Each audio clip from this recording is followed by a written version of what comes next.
gift of core energetics to the path work and just bring the body in along with our intention. And let's just start by tapping on the chest with both hands.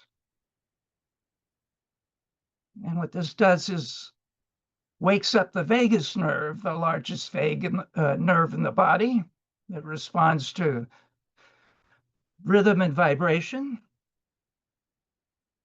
And now hum along with that to add from the inside out. And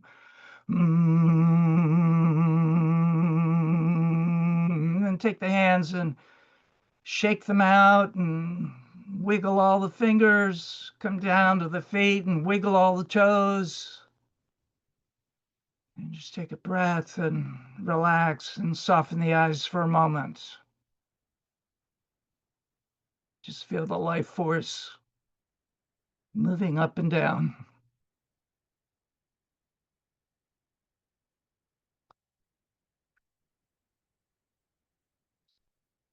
Our world is full of challenges, tragedies, opportunities, yet also unlimited possibility.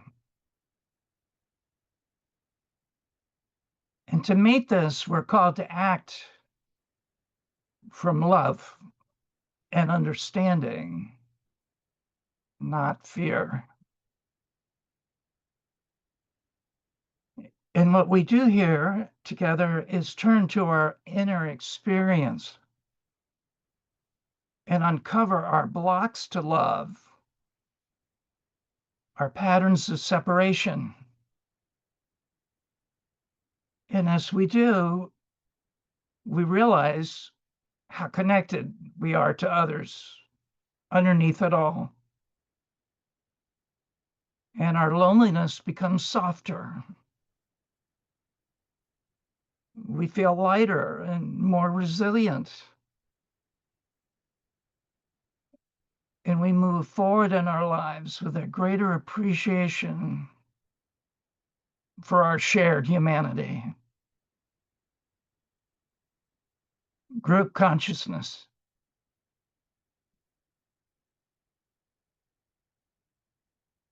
Love is where life breathes, Rumi tells us.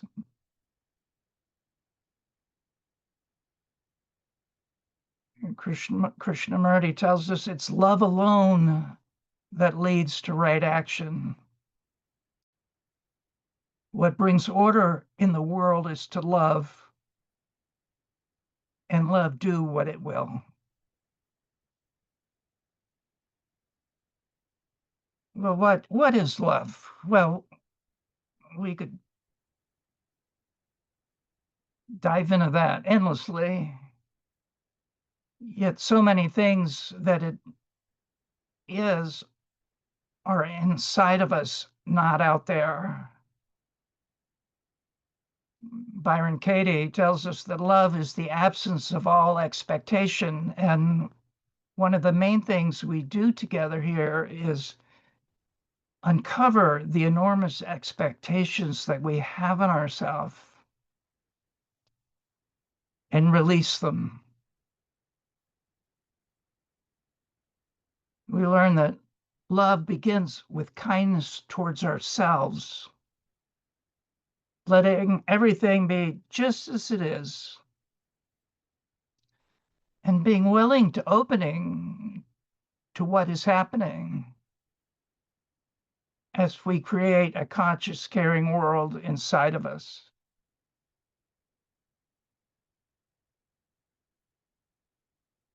Being patient with ourselves is the softest, most accessible form of love.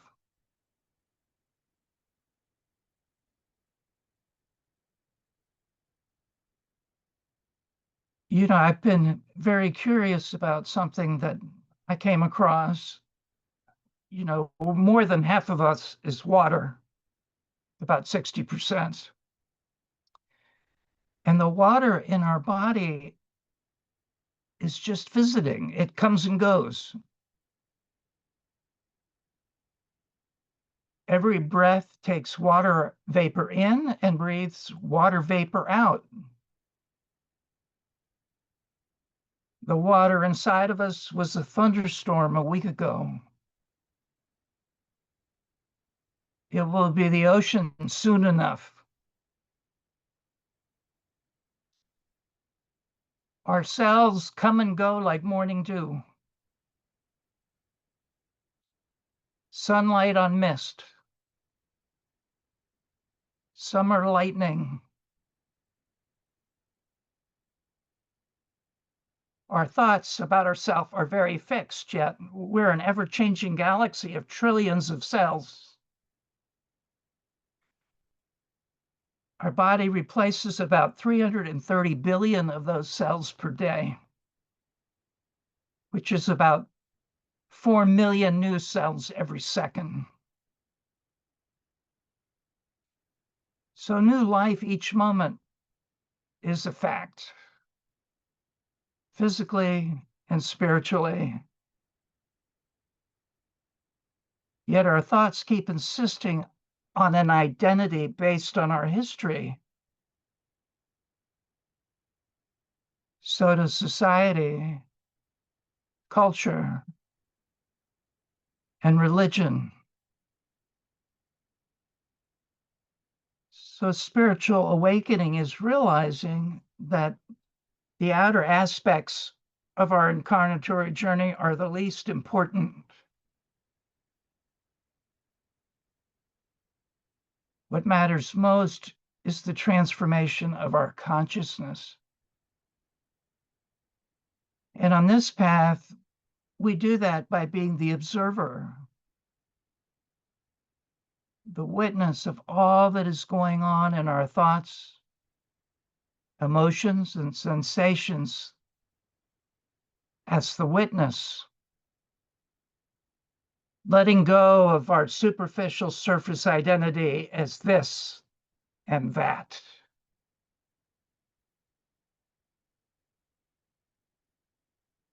And let's taste that together as we let the eyes soften, go inside,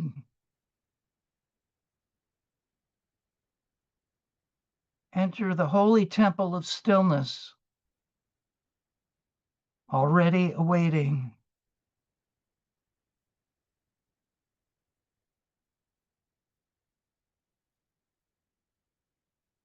Let the breath come in and go all the way down.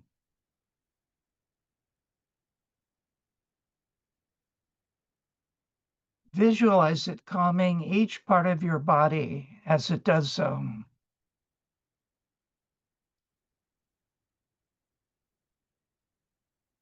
Stillness comes this way naturally, just by allowing it.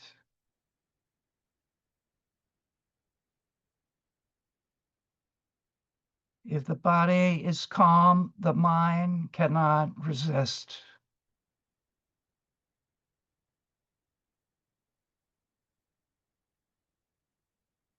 Let the noise fall away and uncover the real you.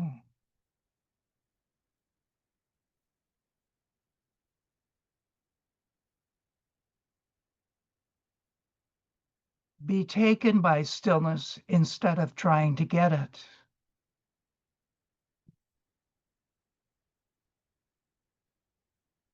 Let each breath move in and down, all the way down to your toes, and all the way up to your crown.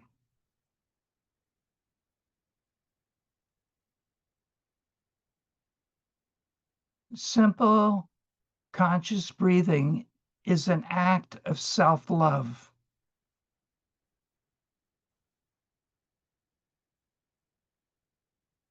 Let your breath soften you.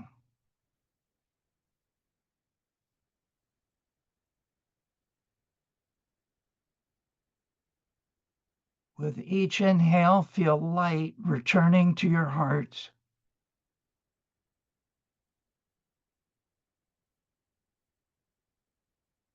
With each exhale, release what no longer has to stay.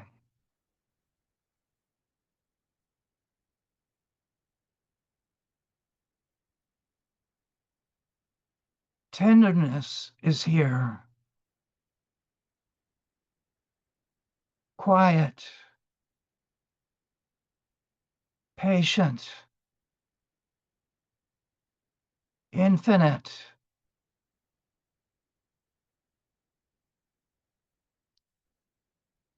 It moves like moonlight over still water, touching all things without needing to hold them.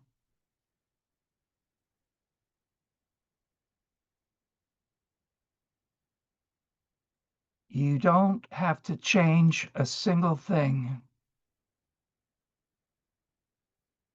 You only are called to allow.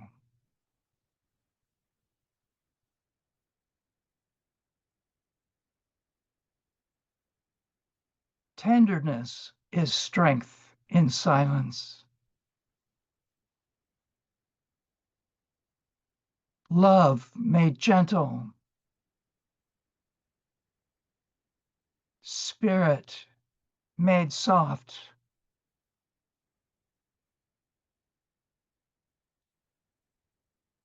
Breathe freely without thought. Feel this truth inside you. You are tenderness. You are light. You are love.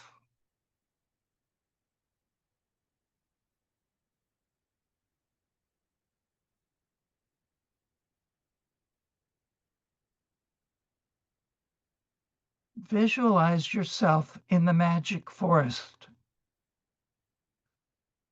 with your spine leaning on a tree that called you and says, "Here."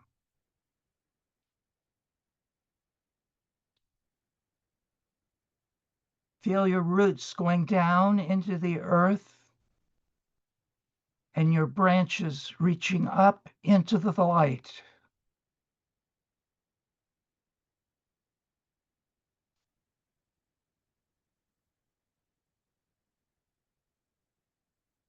As the winds blow, bending you over, feel your deep roots holding you safely, no matter the storm.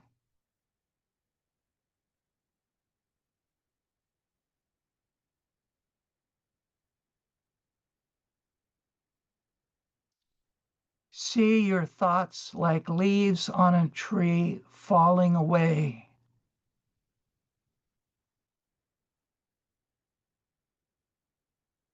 Watch them tumble to the ground.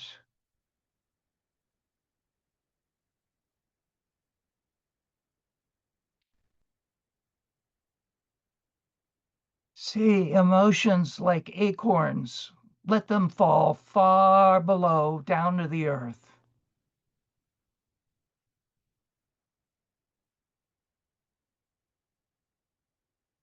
Just feel your beautiful branches in the air. Your strong roots going down into the earth.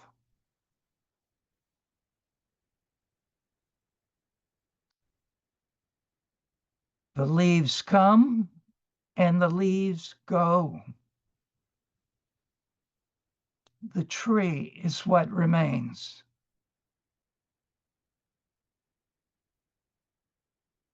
Thoughts come and go, and we are what remains.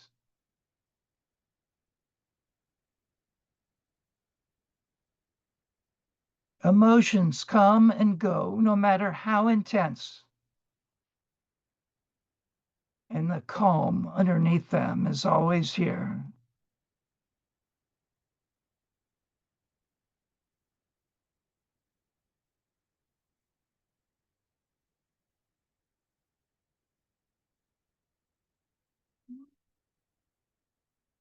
Take a moment and feel the grace inside.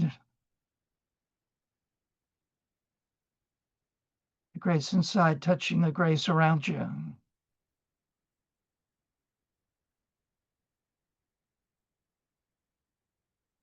The grace inside touching the grace that's here as we gather together in this beautiful, sacred way.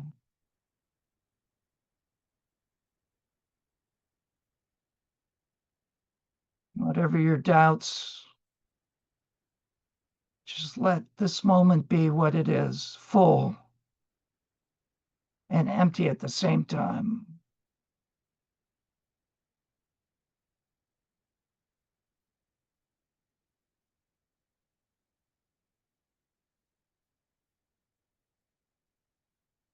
Let the grace that's here penetrate every particle of our being, bringing light to every place that's ever been dark.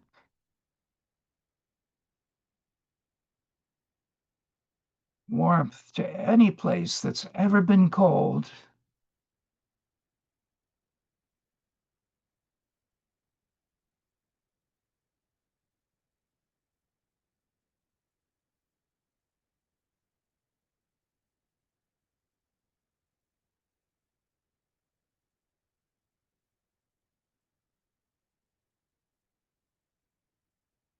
Very slowly in your own sweet time,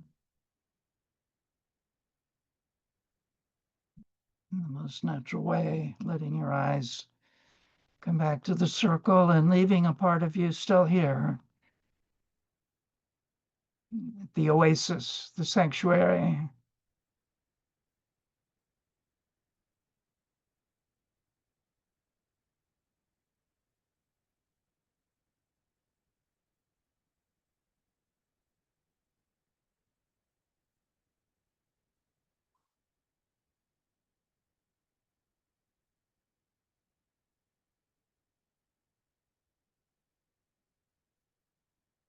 Faces on the screen, real people. Here with you, here with me.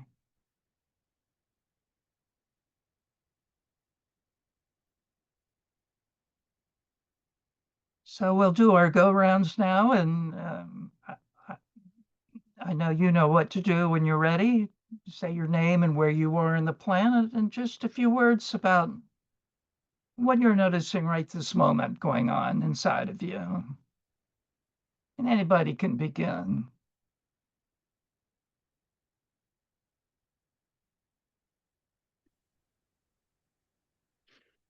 Hi, I'm Jen Bond. I'm near Annapolis, Maryland.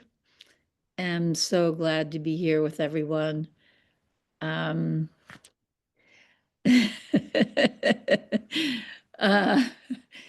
yes, I'm fully engaged in my work, and just glad for this opportunity. Unfortunately, today I have some things I have to attend to, so I might be coming and going. So please excuse me, and just good to be here. Thank you so much. Thank you, Jen. Glad you're here.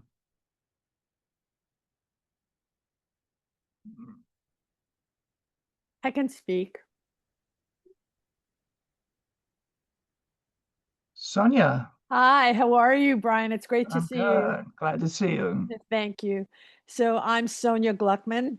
I am at the moment in Fire Island, New York. I'm feeling outwardly cold because it's not summer anymore, but inwardly, especially after that lovely meditation, I'm feeling quite warm and connected. So I thank you. Very happy to be with you. Glad you're here, Sonia. Thanks.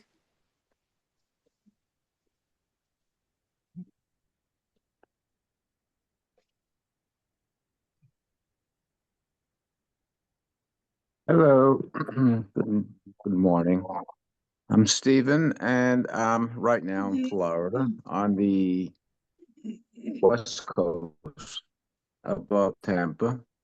And as always, nice to be here. I was recently in Arlington, Virginia, which is very nice, at a conference, and it was quite lovely. And I see how easy it is to get around the country, flying from place to place. Rather nice. Anyway, it's nice to be here. Thank you. Great to have you, Stephen.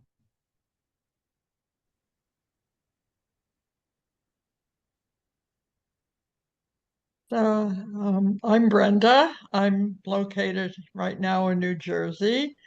I'm feeling lovely and calm after that beautiful meditation. Even after my agitation of not being able to get into the link very readily. I found the secret, by the way. I have to view it in my browser. That was the thing I had to click on the magic heart before, so I won't have this trouble next time, I guess.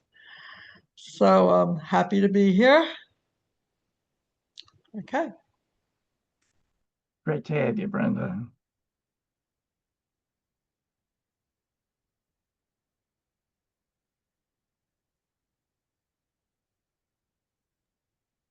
Hi, I'm Sheila. I'm in Northern Virginia, and I'm feeling a renewed sense of hope this morning because I've been struggling with a serious health issue over the last few months, and I think I may have hit upon a solution.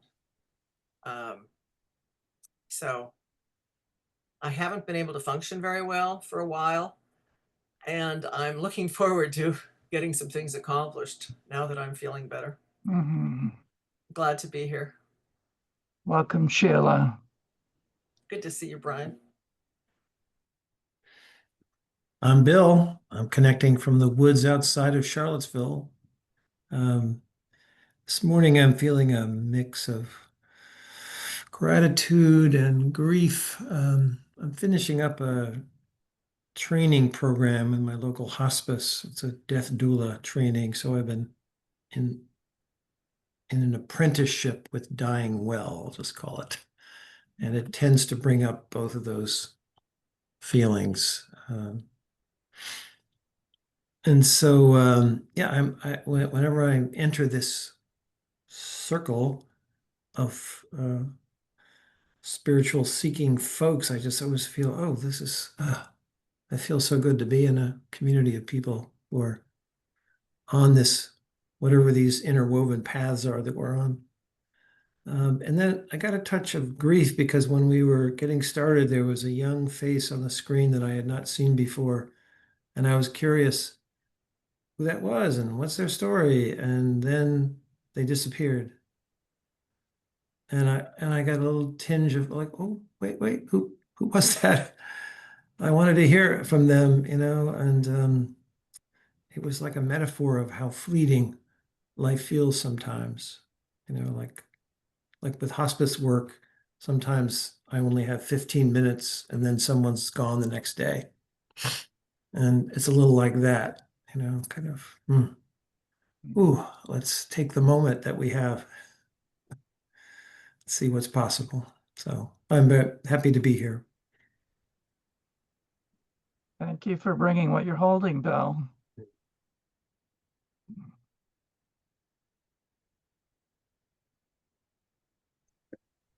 We can think it goes on forever. Well, I can go next. Chris. I'm sorry, yes. I'm Chris. I'm in Napa, California. Home base is Charlottesville, Virginia, but I'm in Napa.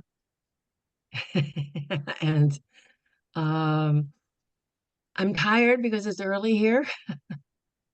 Pretty sleepy. And I'm really glad to be here. I have a cold. You may hear it in my voice. Otherwise, I'm feeling pretty calm, and I really enjoyed the meditation, and I'm continue to be here being grandma. With all its ups and downs. So, yes, thank you for being here and providing the space. And it's good to see you, Sheila. I was thinking I hadn't seen you for a long time. Good to see you, Chris. Thank you for coming early. Thank you.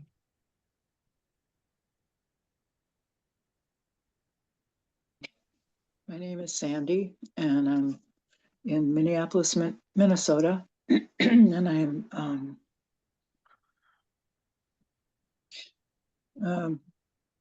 continuing and feeling more peaceful right now today, and glad to be here and glad to see everyone. Thank you. It's wonderful to see that peace on you, Sandy.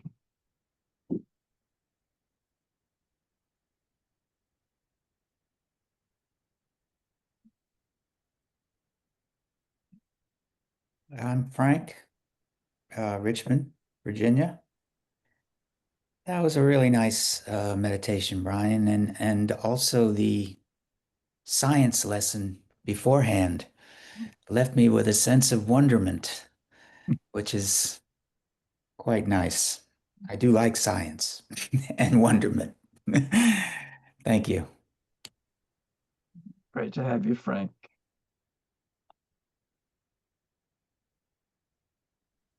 Hi everyone, Skylar. Really happy that I was able to make it. I'm in Southern Oregon. We moved just a couple months ago. And thank you, Brian, for such a beautiful meditation. Really, that analogy with the tree really spoke to me really deeply. It's really, especially in this season, feeling more connected. It brought me back to me, and yeah, going through a little bit of self-discoveries and finding out my fears and kind of fears of, I guess, being seen in some way that I've never thought of, and yeah, and just figuring out that tenderness that I could address it with, and seeing that in a child. That's what I'm working with right now. Thank you, everyone. Thank you, Skylar.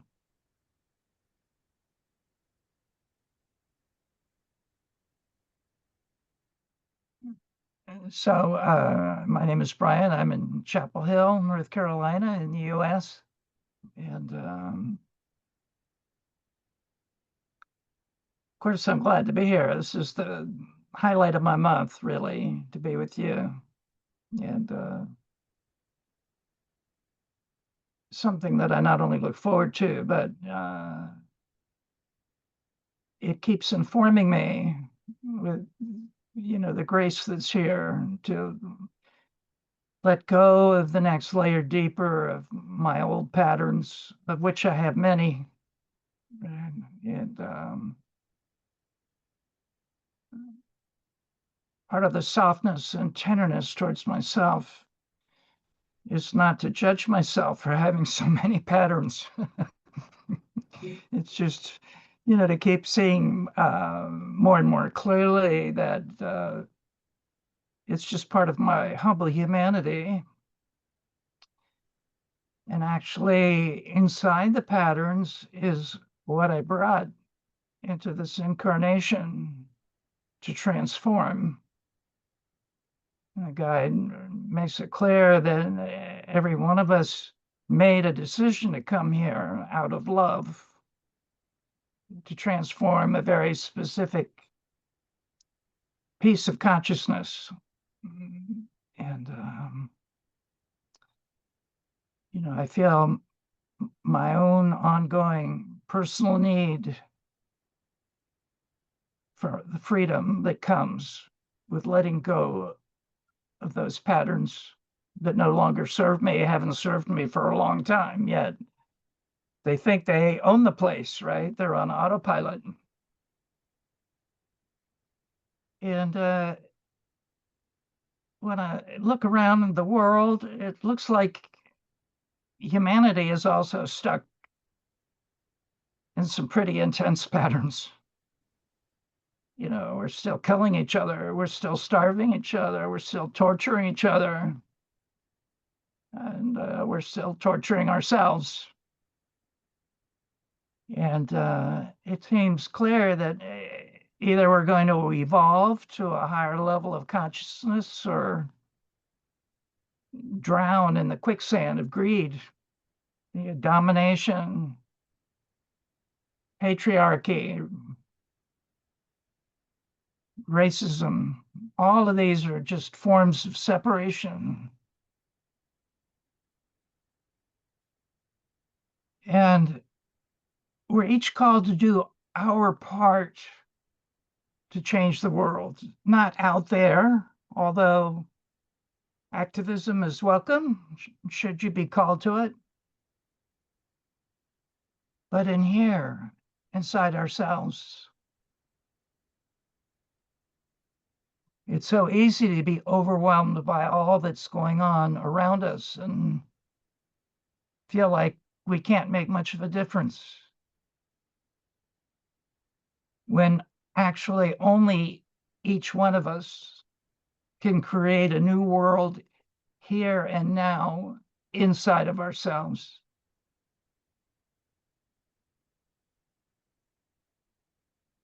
Our never-ending thoughts program our subconscious moment by moment. And it's so valuable to pay attention to what we're thinking, because left unattended, our subconscious drives the bus. Every time we notice our thoughts consciously, without judgment, our subconscious becomes freer to be in the spacious present moment instead of the nagging past and the fearful future. The subconscious acts on our thoughts, so it's vital we pay close attention to what we're feeding ourselves.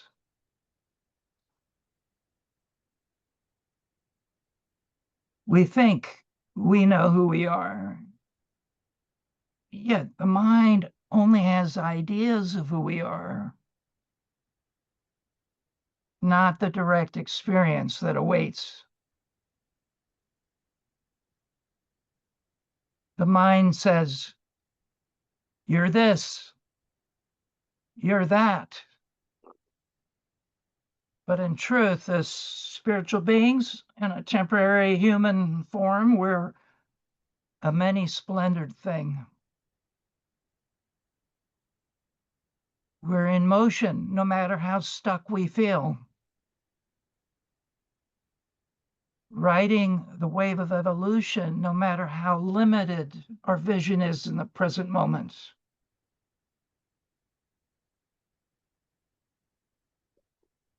It's important to pay attention to when and where we feel stuck, because the guide reminds us that's the very place we're unaware of our negative creation.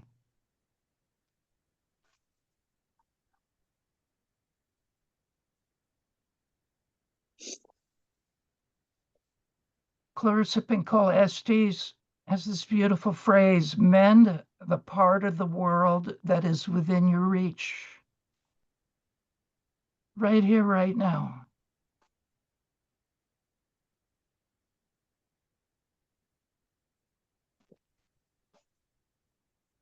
We can talk about change all day long, but really, it's our actions that define us.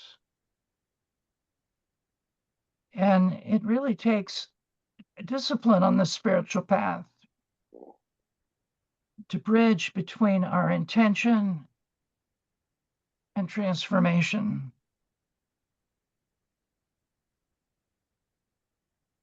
Every decision we make, every decision we don't make, is a silent vote for the person we're becoming.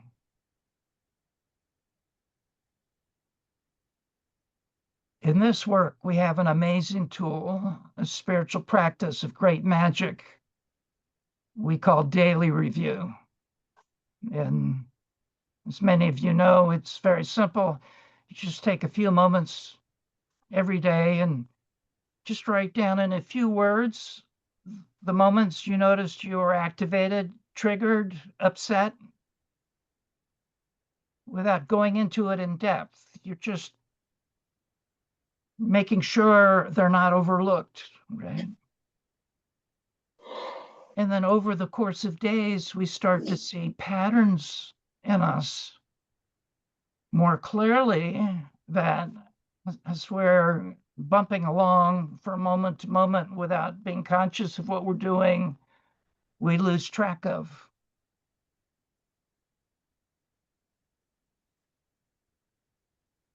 This way we can uncover the precise illusion keeping us stuck, right? We strengthen our skill to be the witness, the compassionate observer, instead of being identified as the actor, right?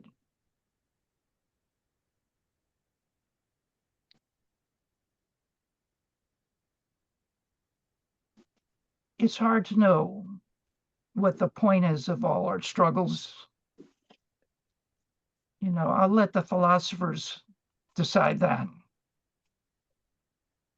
Yet we've all had moments of the unspeakable joy that comes with just being with what is, just noticing what's going on without assigning blame to life, to others,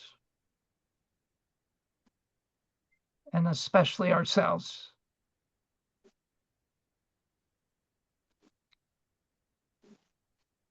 In the day-to-day, it's easy to forget that life is rich and mysterious. It's a coming together of different worlds, seen and unseen. We often lose sight of what the ancients knew, that our visible world has roots in unseen dimensions, and that is in these unseen dimensions that the primal energies of life emerge. So, you know, when we forget, we lose touch with the wholeness of life, and we cut ourselves off from the real forces that shape our world. That's why it's so essential to slow down a few moments at a time and just be in the present moment. A little more free from the tyranny of our thought demands, where we can allow grace to let life to unfold, where we can experience the portal between our humble humanity and our divine nature.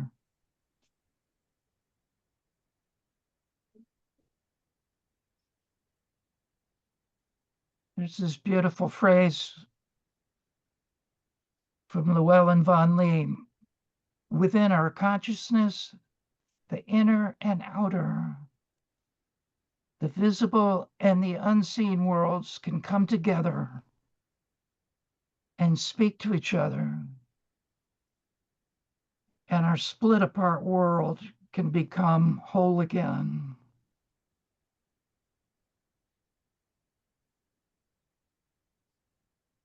So I want to just take some time together and just let what we've been holding here move and see what comes to each one of us by way of what's the next layer of discovery right now together, this beautiful time together that's right here, right now, right literally on the tip of our nose. waiting for us to let it in.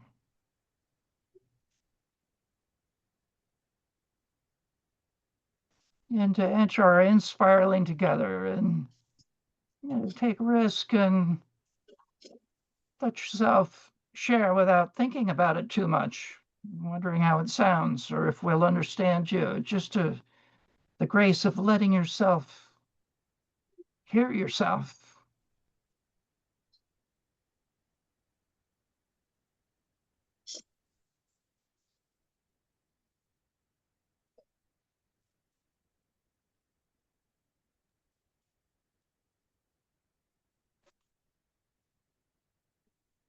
So, can you hear me, Brian? I can. Wait, How can I not? I just pressed the wrong button. That's how you could not. So I'm not quite sure what it is that I want to say, but I'm very touched by your comments and your clarity. And as you know, I've been doing this work for, I guess it's more than a half a century now. And I had a really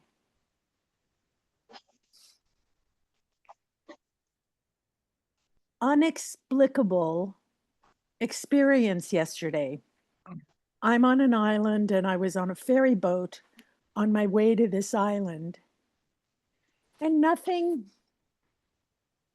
really important happened, but I felt myself moving into a different energy source.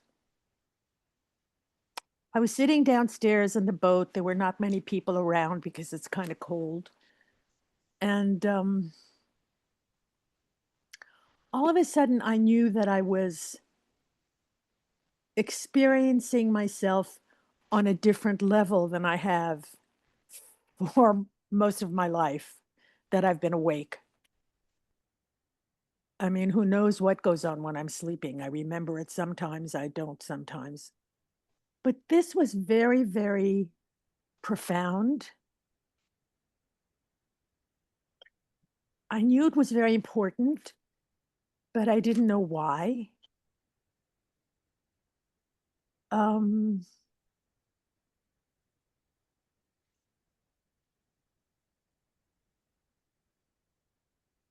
I've had, in the last 5 or 6 years, I've been experiencing the effects of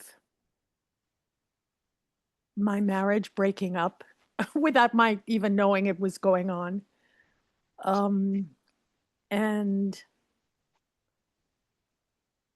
somehow I realized that this was a really good thing for me, and that I hadn't really had the courage to face it or to initiate it or to say, no, this is not working for me.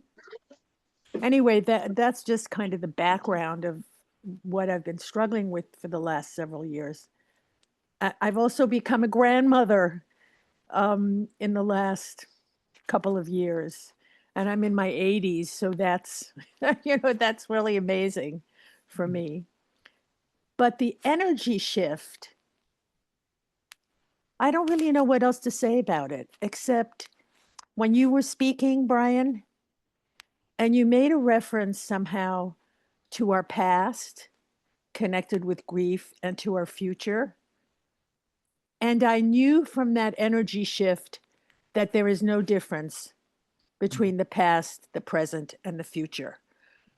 Not in a mind way. As a felt sense. Yes, as a felt sense, exactly. So, that's kind of it. Okay. I have not much else to say about it, except thank you for listening. It's good to have, people who are on the same wavelength as I am. They may just be beginning, they may have been done this for longer, but it's very good to be with you, and thank you for listening. Yeah. I'm really just feeling this energetically, Sonia. Yeah. It was nothing on the one hand, and it was incredibly profound on the other hand. Yeah. The guide has this beautiful phrase about these moments. Nothing is different and everything has changed. Exactly. Yeah. And it's not so much even that it's changed around me, although that's how I feel it, but it feels like I'm living in a different world. Right. Yeah. It's an experience of our inner knowing, our real nature, our true nature. Yeah, exactly. And I'm very grateful that, that you're doing this, and I'm very grateful that I was able to join in. And I thank you, and I love you very much. Oh, thank you, Sonia.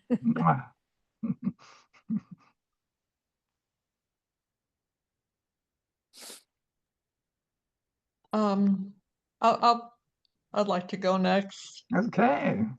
So, first of all, I was very touched by you, Sonia, and I remember you from years ago in the New York region. So, yes, Brenda, it's good to see you.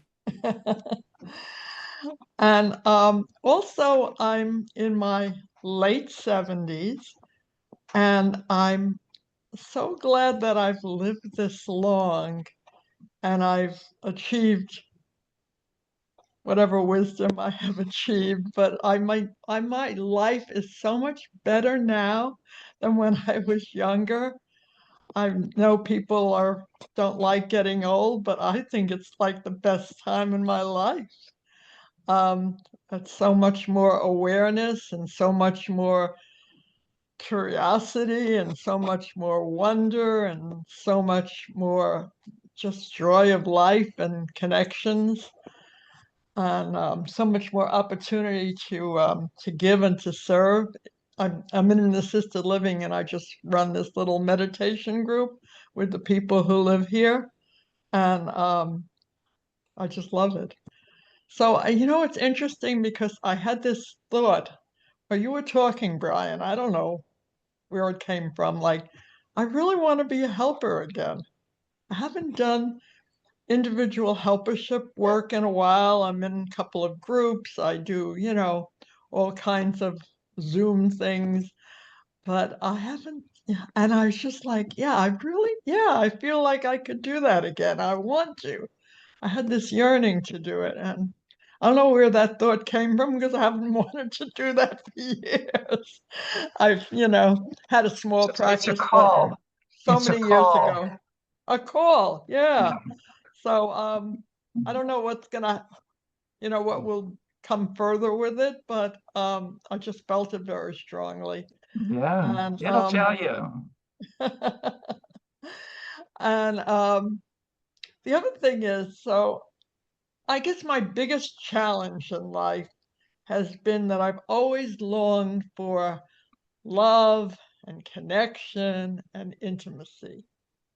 And it seems like it's always kind of escaped me. I feel like I'm like closer to that than ever before in some ways.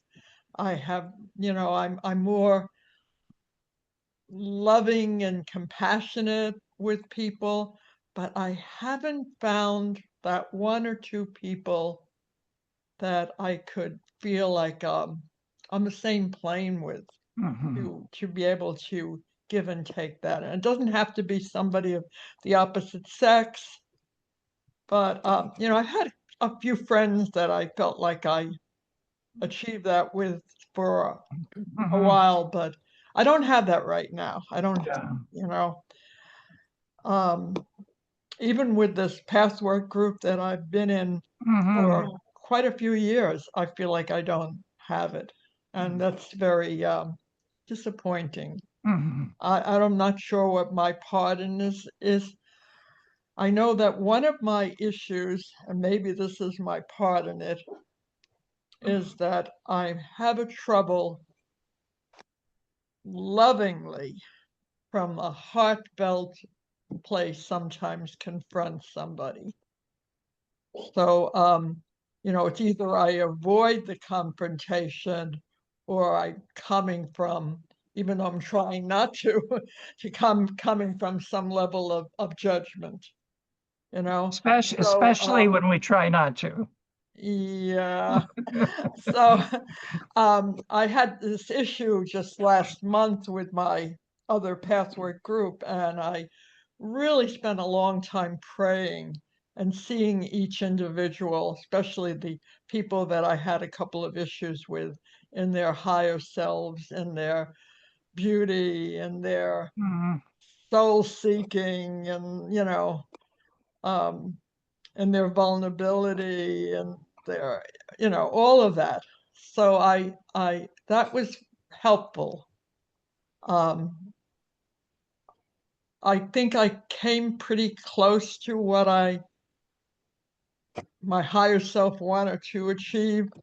I'm still not sure if I was really quite there. So I guess that's all I have to say. And I'm still struggling with that. And so I guess one of the reasons that I'm here is that I want this connection. This connection of equals. So thank you all. I'm glad I'm here. Thank you, Brenda.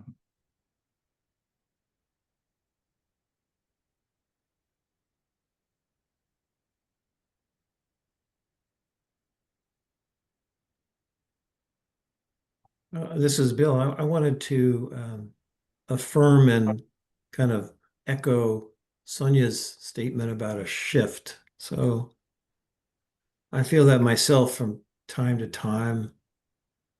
And I get pulled back to a couple of moments I had as a college student where I didn't realize it at the time, but I think my mind was suddenly going quiet and my forcing currents were switched off and I was just present. And it was this whole other consciousness, like, whoa, this is spacious, it's alive, and I'm not doing anything. What is that? And I'm getting a different version of that lately. Like when I joined this circle, I might be tired, I might be distracted, and then this other energy kicks in, and it's like a field. Like there's a spaciousness that, like at the heart level, there's some field phenomenon that we can tap into. It's like if we're just able to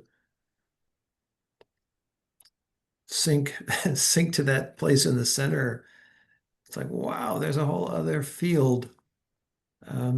What was it Rumi who said, out beyond the notions of right doing and wrong doing, there's a field, I'll meet you there. It just has that feeling to it. And it's pretty marvelous. So I think I have my own version of what you were saying, Sonia. And it's as someone who's been an introvert, and when I first started doing meditation like half a century plus ago, I thought, well, go inside, do your mantra, and stay in there until you get it, right? And then, later on, like, no, like, you better go do the path work because you need to do other stuff. You need to do body work. You need to be in groups. But now it's like I'm 75, so there's this sort of emerging ability to just tune in to that larger space. That, like, I've been reading Pema Chodron's work. She talks about the bodhisattva path and this bodhicitta, which is what they call awakened heart. And I'm realizing, oh, that's this spacious place that's bigger than me. And I have no formula for getting there, but when I get there, I notice like, this feels spacious, feels good. And I feel it when I join this circle. So thank you for that. Thank you, Bill. When you're describing the guide calls group consciousness. It's a higher form of consciousness than our own individual consciousness. And, I know how well informed you are about so many other spiritual paths as well. And, this is, what does oneness really mean? Well, as some of us are sharing today, it's an experience. It's not something formulaic, right? It's not like tying our shoes and getting it over with. Yet it often comes, interestingly enough, when we're not doing anything, like you sitting in the boat, Sonia, right? And I find that very interesting about our human condition, my human condition. Even with all my longing to feel what we're describing here, it comes and goes. It's not something, no matter how much I practice, I can just call up on demand, right? So what is that resistance in me, or that disbelief, that sense of identifying with my struggles, where I lose touch with that pleasure supreme, that bliss, right? And usually there's a thought at work. I have some kind of thought I'm not aware of that is bringing me down, right? Keeping me in my struggle. There's a short Yeats poem that I memorized years ago that sums this up, Brian. Can I just say that quickly? Yeah, please. Oh, it goes like, my 50th year had come and gone. I sat a solitary man in a crowded London shop, an open book, an empty cup upon the marble tabletop. As on the shop and street I gazed, my body of a sudden blazed. And 20 minutes, more or less, so great my happiness that I was blessed and could bless. Yeah. And that hit me when I first read it. I'm finally sort of getting what that's about. And God knows how you get there. He got there for 20 minutes and the tea shop. And anyway, for what it's worth. The mystics say even a taste of it can motivate us for the rest of our lives to keep uncovering what obstructs it, what's in the way of it, right? That's how precious it is. Yet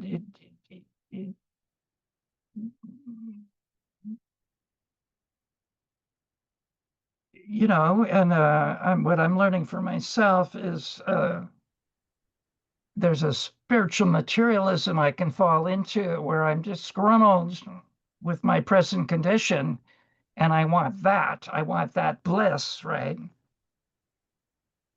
And then I get disgruntled, and I see that my thinking mind and my lower self have fooled me again into believing I'm something other than I actually am, a spiritual being in temporary human disguise. I've become identified with that small part of my existence. That small part is very skillful at looking for any hairline cracks in our equilibrium and pouring itself into them, right? Because its joy depends on our unhappiness. That's really, the struggle.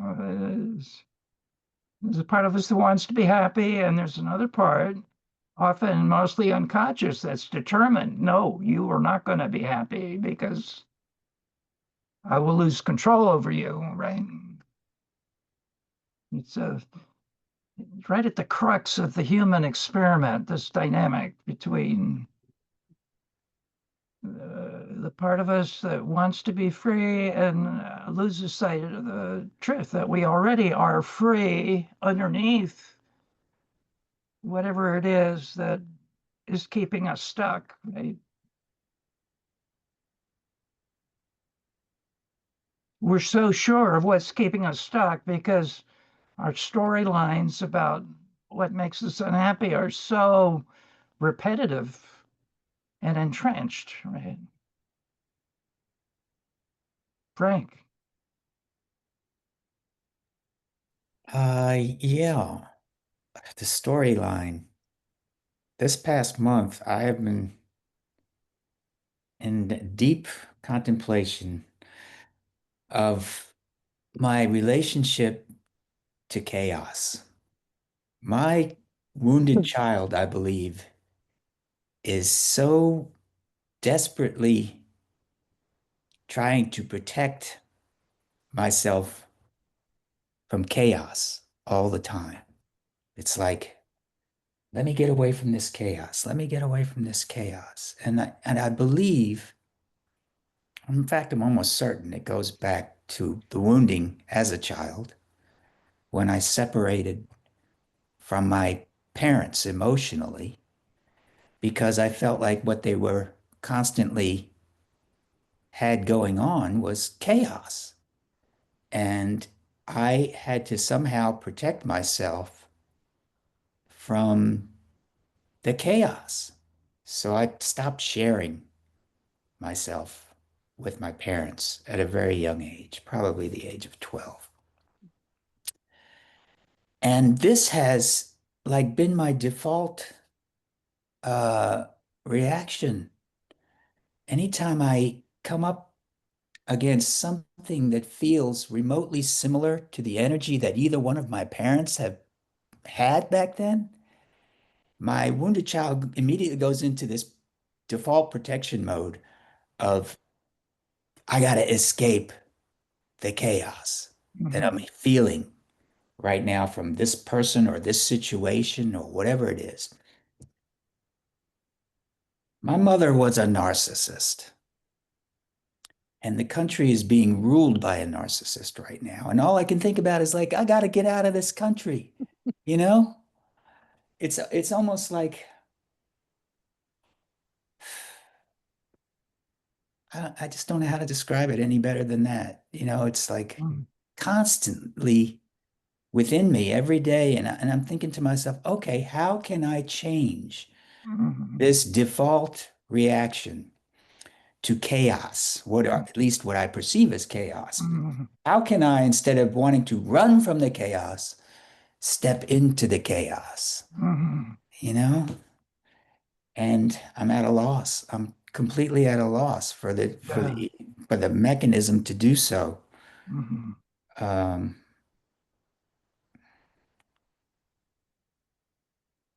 that's what's been going on with me. Yeah.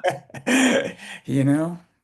I hear that completely at a loss, and I feel just my heart really opening up because you know I have my own experience of being at a loss.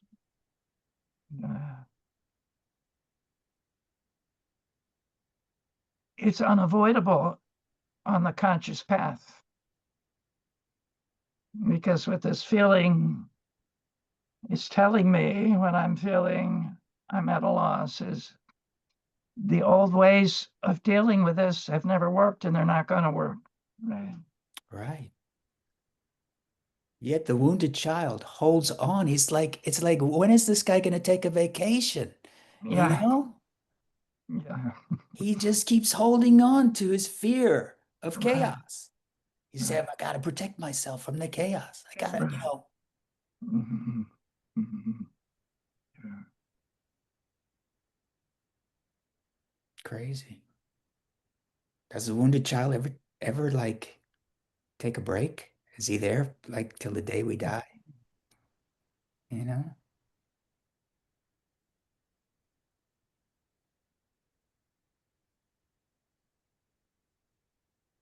So, I, go I, ahead, I, Brenda. Frank, I would just like to give you this little feedback that you've already identified your wounded child. You see it clearly. You see the source of it. you definitely are several steps ahead of diminishing it.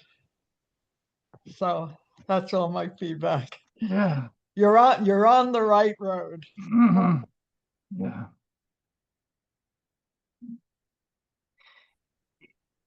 You know, I have one problem with my wounded child. It wants a relationship with me. I want to leave it behind. You're from the past. Go away. I don't live there anymore. Right. The wounded child says, listen, chump, I still live there, and I'm going to make your life miserable until you turn to me and understand that, you know, what you're struggling with is me doing the best I know how to do. I'm a kid, you're the adult, right? Yeah, the part that the adult in me resents is that, like, I just want to do it right and get it over with. You know, whatever it takes, I want to do it and get it done and not be bothered with it anymore. Yet, you know, the wound, this original wound, they each have our own unique version of, right? It's going to keep coming back asking for, what do you got for me today? Right? And when I look at my resistance, it's like when I see this child as the problem, you know, and I want to blame my parents. I want to blame life. I want to blame the helpers that didn't help me get it over with. You know, I want to blame the pathwork for still leaving me with a mess, you know. So what am I saying? Uh, just for myself, it's to see where I'm identified with the struggle in the moment, right? As long as I'm struggling, I'm not going to have the presence towards myself of love and understanding that says, okay, I see this is coming back up. What do you need from me today? What do you need from me right now? You know, rather than the part of me that goes, look, I've done everything I know how to do. Stop bothering me, right? Like, I think this is universal in any human existence, this primary split between the acceptable and the unacceptable parts of ourselves, right? Like, the details are different for each one of us, yet the war is the same, you know. If I didn't have this, I would be okay. And when Yeah. Mary knows how to hold my wounded child better than I do. You know, you I, lucky man, I have a tendency you most to beat blessed the little man. guy up all the time, you know? And he's already wounded. I'm like punishing him every day and he's Yeah, already wounded. yeah, there we go. You say the cruelty. Yeah. Yeah. Yeah, my feedback to you, Frank, is my wounded child needs a safe place, and maybe that's a safe person, right? Like the person you live with, or a group like this, or whatever it is. You know, I've begun to believe that there can be safe places, and that's kind of what that's where my kid could take a break, you know. Yeah. I've always been what I would call sanctuary oriented. You know, whenever I felt overwhelmed by chaos, I would be like, let me get back in my sanctuary, you know. But the sanctuary's possibilities seem to keep shrinking and shrinking, you know. Yeah. I mean, the whole world is a ball of chaos now. Maybe it's always been that way, and I've just been able to escape, to my what I thought was a safe place, but I'm just not feeling so much anymore. So rather than giving advice, what I offer is a technique, which is in these moments of distress, there's a thought that's hidden, that's saying something that we're feeling the effect of what it's saying. Like for me, it's the thought, I'm really unlovable. Yeah, that's your image, your core image. My core image is I am not enough. Yeah, right. That was left over from never being able to please my parents, which was the main reason why I separated from them in the first place, Yeah.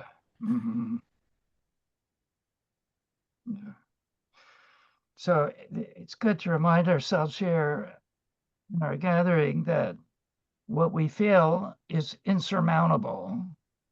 What we feel is the most inadequate and shameful defect within us is actually the piece we brought into this incarnation to transform, and our life circumstances, the way we experience them, have been exquisitely set up so that this feels like an elephant standing on our chest, right? Like it's totally unavoidable. Let's not forget the sacredness of our struggle, each one of us. Yeah. I mean, I always felt that the core image was the human manifestation of the soul dent. Yeah.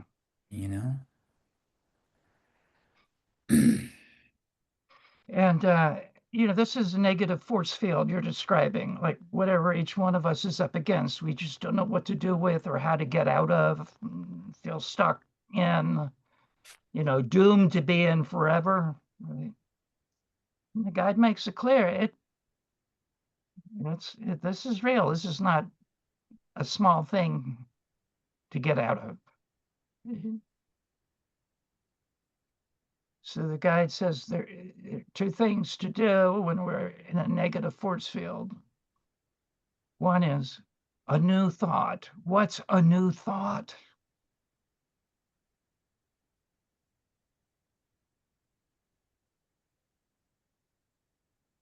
And the second is ask for help.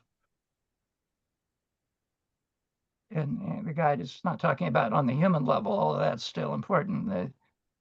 On the spiritual level, I'm up against the wall. Help me. Right.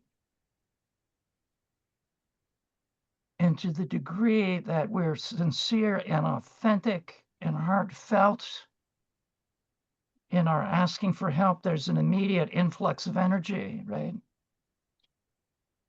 Yet even with that divine influx, it's not like it goes away. It just becomes a little softer. Just a little softer. And so we do it again. What's a new thought? Ask for help. Heartfelt, sincere, just pouring ourselves into that. Please help me. I can't do this on my own. And it's that lather, rinse, repeat that over time,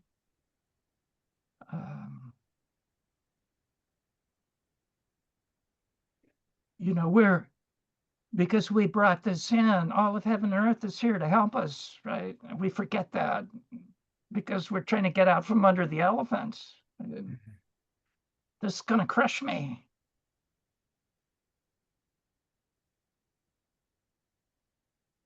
So,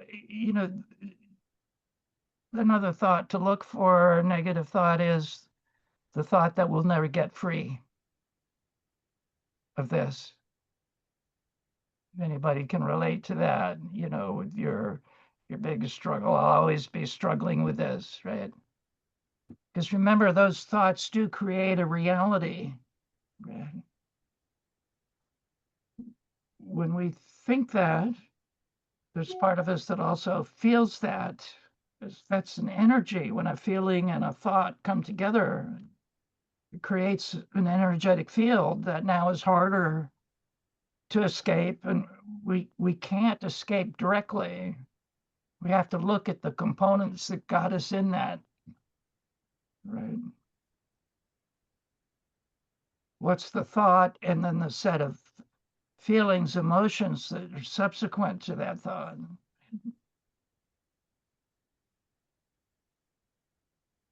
Sheila.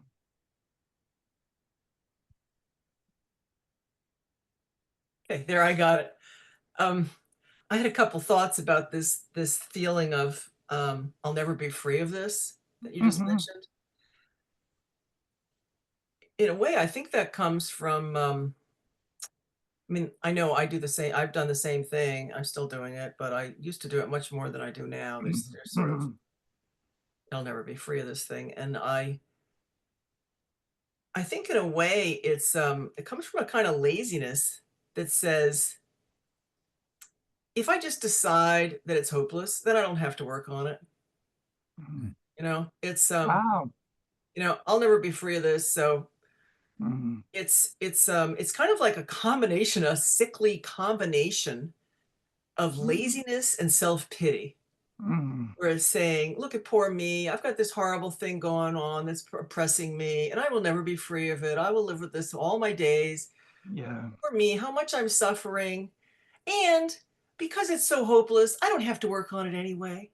Yeah. You know, so I can just sit here being suffering and feeling oppressed, and and I don't have to bother to make any effort either. So it's really kind of the ultimate, you know, fucking yourself over Yeah. because you're resigning yourself to eternal misery because of the unwillingness to make the effort, at the same time expecting um you know, maybe the world um to coddle you because you have this terrible cross to bear.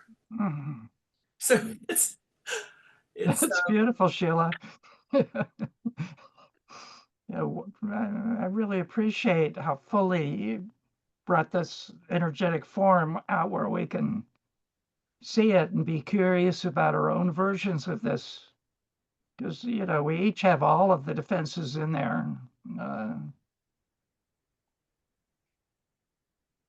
well, the guide touches on it in the shame lecture. I think it's maybe 30 or 31, where he talks He also about, touches on it in 38, in lecture 38. He talks about how the image becomes a scapegoat for not meeting the challenge of life. mm-hmm. Mm-hmm. Wow. well, I was thinking of how he talks about the two kinds of shame, the right and the wrong kind of shame. And the wrong kind is definitely the kind that says, I'm so bad and I will never get better. Mm-hmm. You know, and then it's just an excuse to give up. Mm-hmm. And it is true, there's a lot of things we won't resolve in this lifetime. Mm-hmm. And if I thought this lifetime was all I had, I think I Mm-hmm. could be much more Yeah. despairing. But it's nice to think that we're eternal beings and we have a long time to solve these problems.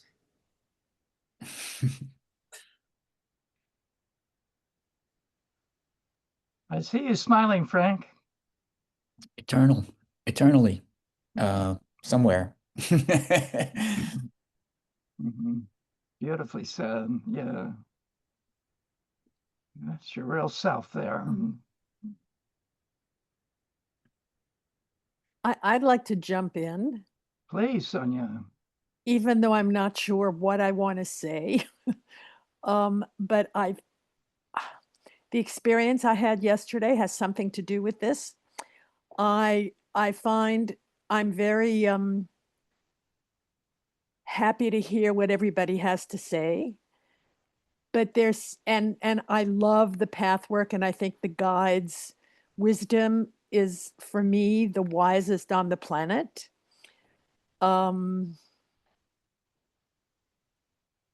However, in the discussion that we've been having, it seems to me that what is not seen or felt, or there is not an awareness of the experience I had yesterday, the energy. We're kind of looping in some images that, yes, are true. And I call them images because usually when the guy talks about images, they're not true. But there seems to be, to me, a containment, and we're kind of all agreeing with each other about the dead end of doing a transformation when we're in the middle of it. I'm not being clear exactly. I have something, but I don't know what it is. Yeah.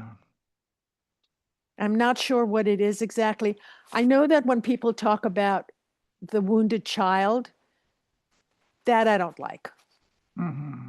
You know, there's something about the wounded child that separates my energetic experience of myself and the world as I know it Mm-hmm. from the reality of the world as I know it when I'm awake. Right.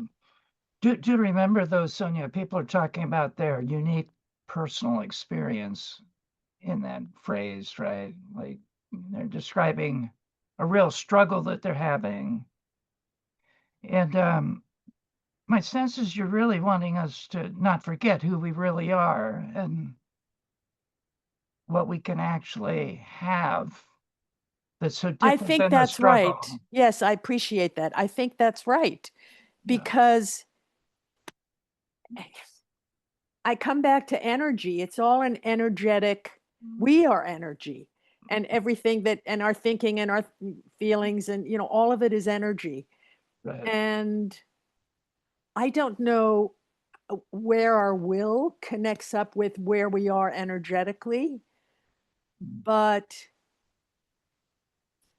I have to think about this. I have to feel into Okay. this some more.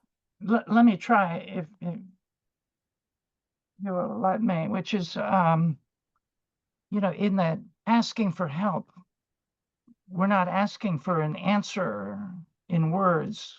We're asking for an experience of realizing we're more than whatever we're struggling with. We're greater than our struggle. Yes, that's right. And that's what we lose sight of when we're in the struggle. When I'm in the depths of my struggle, I've temporarily forgotten who I am. I think I'm just this Brian who's this age with this history and all that, right? Yeah.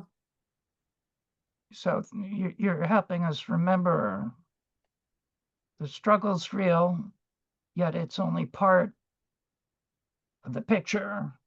Right? I'd like to say something else that's on my mind and may or may not have something to do with this, which is I am not American born. I think that everybody here is American born. And I actually come out of the Holocaust. So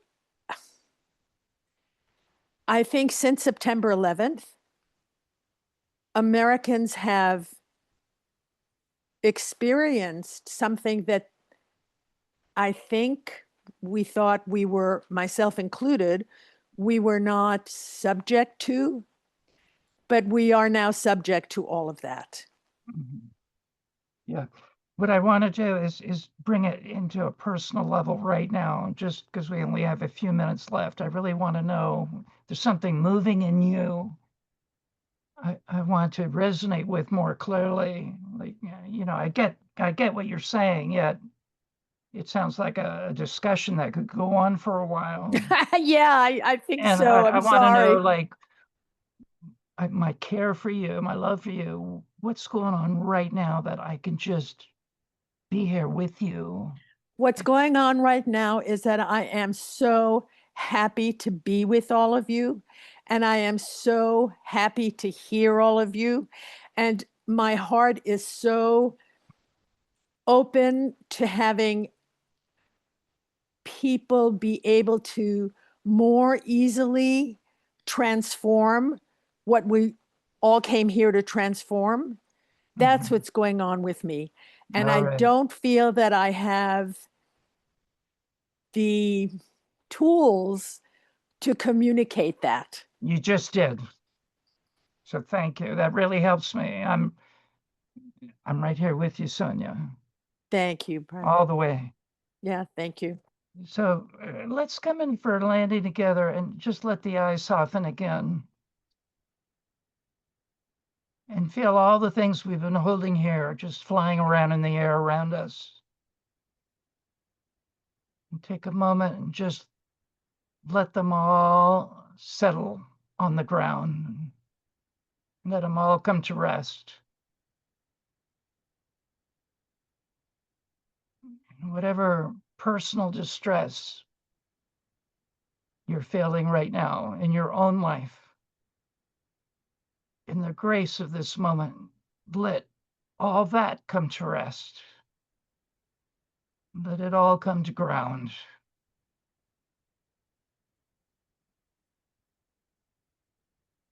And in a pure moment of letting everything go, notice how it feels.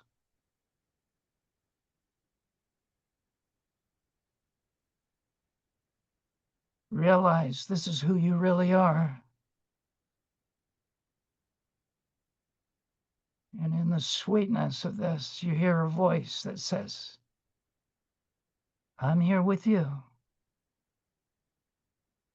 I've always been here with you. I'll always be with you. And taking yourself off mute and bringing the hands up to those on the screen here on our beautiful magic carpet ride together. I'm here with you. I'm here with you. Here with I'm you. here with you. I'm here with I'm you. here with you. Here with you. Here with you. Each of you. I'm Here with- here with Here you. with you. Here with you all. Thank you, co-creators and collaborators. You're beautiful, and I love you as I learn to love myself. Mhm. And thank you